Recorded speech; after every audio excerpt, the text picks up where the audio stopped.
plugin of the week is the Linear Phase MultiBand by Waves.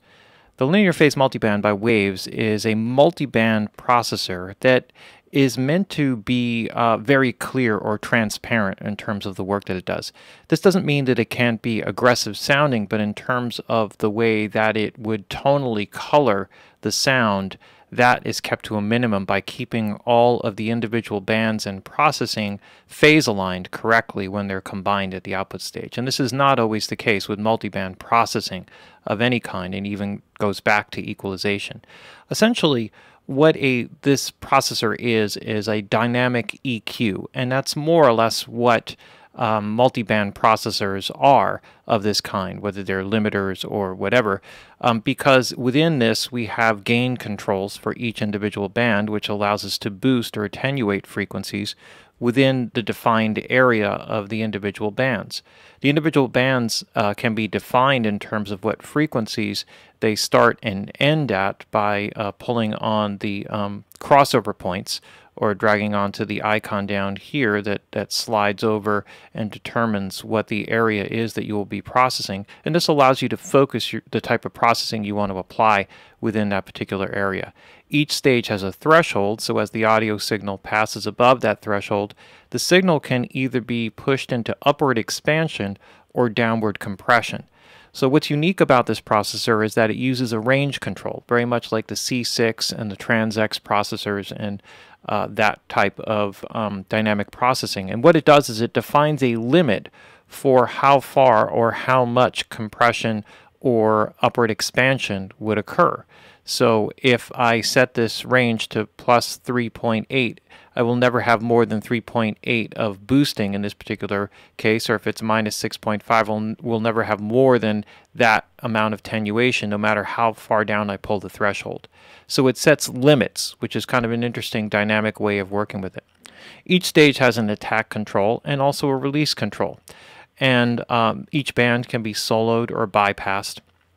This is generally pretty much kind of a mastering style multi-band compression unit in terms of the way that it's designed. Very transparent in terms of the work, and it also includes a dithering engine so that you can actually apply dithering to the output stages, and that's really the mastering component of it, which in general you would turn off if you were using just in an application like we have here, which is just a stereo mix that we're going to process. There is the ability to do the makeup gain manually or auto makeup gain. So we're going to start with the manual makeup gain. You have master controls here, which allow you to globally set your thresholds and gain controls and range controls as well. So these are nice, handy controls also with the attack and release times. And then we also have an adaptive control, and what this does is it controls how much the bands bleed into each other in terms of the dynamic processing. So if it's off, then each band will remain uniquely separate from each other, and there'll be little to no bleed from one section to another. So if one section is triggered, it's not going to force triggering in the next section. As you go out of this mode, then the bands would start to sort of bleed into each other, and it's always the lower band that bleeds its processing into the band above it. That's basically the way they've designed it. The release control can be set to manual or to automatic release control. In automatic release control mode, what happens is that it uses the relative release time that you have and uses that as a starting point, and then adjusts it according to how transient or sustaining the program material is. So you can usually toggle back and forth between those two to get the right characteristic sound that you're looking for. And then also there's the behavior of the release curve.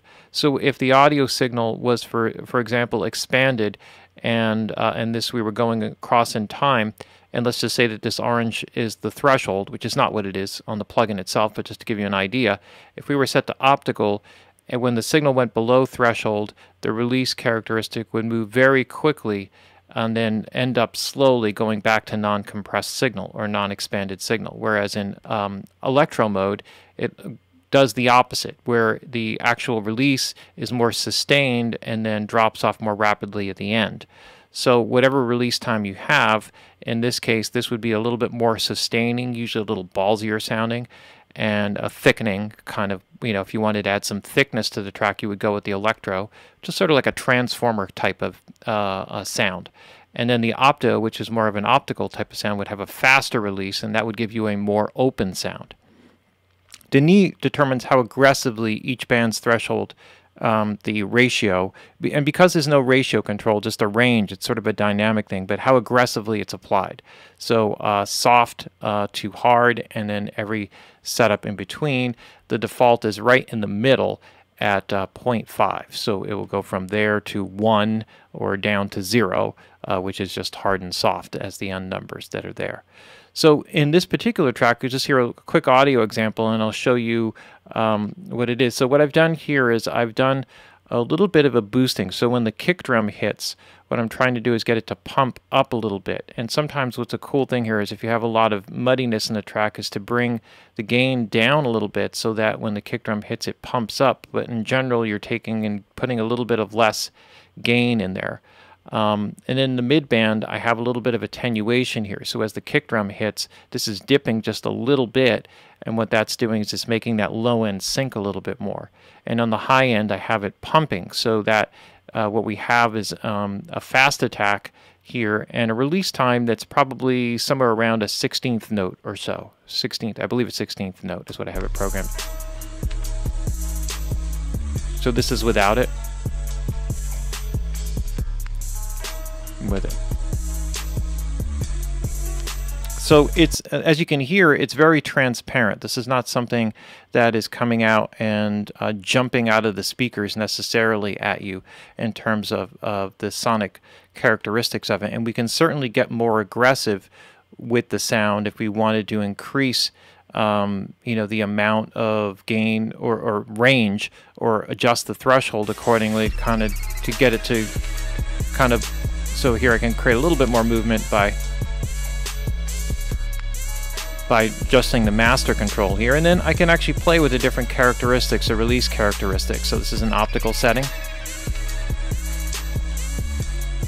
and the electro setting, which you can hear to be a little bit more sustaining, thickening, and this is a little more of an open sound.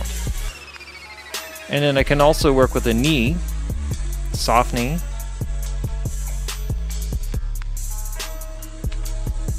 hard knee, so this will be a little bit more of an aggressive, especially with the expansion. And that's softer, obviously, so less aggressive.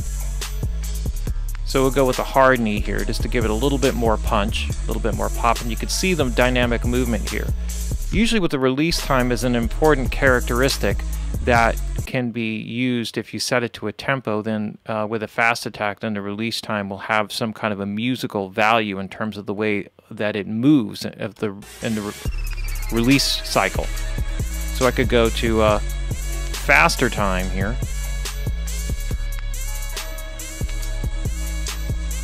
and that creates a lot more movement, less sustain, and a little bit more of an open sound. It's the other way. So depending upon what you're trying to do with the track, if you're trying to open it up, you're more likely to work with a faster release time. I generally start with a number that's somewhere around a musical value, whether it's 16th or 32nd or 8th note or whatever, and see which of those kind of fits most closely. Or I may just do it by ear and listen to what feels right, and then look at the numbers and may determine that that's a triplet or a dotted note. And it sort of depends musically what sort of called for. You don't have to go by those types of things, and you could purely do it by ear. There's nothing wrong with that, because obviously the most important thing is that it sounds right, and you don't want to be attached to the numbers. But the idea is that it does have an effect, and that release time characteristic, the timing of it, is very important.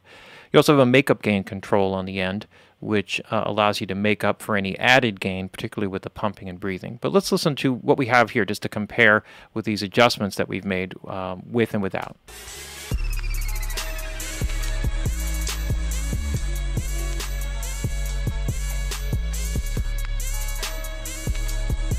So remember, this is no equalization other than the minus 0.5 that I put on the low end.